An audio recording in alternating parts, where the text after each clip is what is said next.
বম্বে সাপাস দক্ষিণ সুদানের জাতিসংঘ শান্তিরক্ষা মিশনের দায়িত্ব পালনকালে সর্বোচ্চ আত্মত্যাগকারী নায়েক গাভাদের বিকাশ ভিত্তালকে প্রাক্তন 115 ইঞ্জিনিয়ার রেজিমেন্ট আইএনডির HMEC গভীর শ্রদ্ধার সাথে স্মরণ করেছে।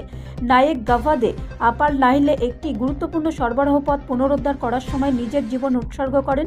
একটি চ্যালেঞ্জিং ও অস্থিতিশীল পরিবেশে মানবিক সহায়তা পৌঁছানো এবং মিশনের কার্যক্রম টিকিয়ে রাখার জন্য এই অভিযানটি অত্যন্ত গুরুত্বপূর্ণ ছিল।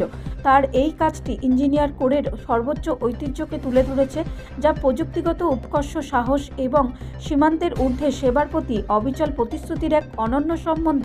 একজন প্রকৃত সৈনিক প্রকৌশলী হিসাবে স্মরণীয় নায়েক গাভাদের আত্মত্যাগ জাতিসংঘের অধীনে আন্তর্জাতিক শান্তিরক্ষা ও মানবিক প্রচেষ্টার ভারতের অবিচল অবদানকে আবারও একবার প্রমাণ করে। বোম্বে সাপাস শোক সন্তপ্ত পরিবারের প্রতি সংহতি প্রকাশ করেছে এবং গর্ব ও কৃতজ্ঞতার সাথে তার বীরত্বের প্রতি শ্রদ্ধা জানিয়েছে।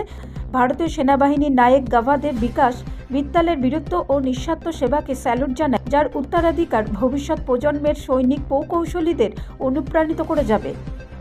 ব্যুরো রিপোর্ট, রাষ্ট্রীয় প্রসার বাংলা।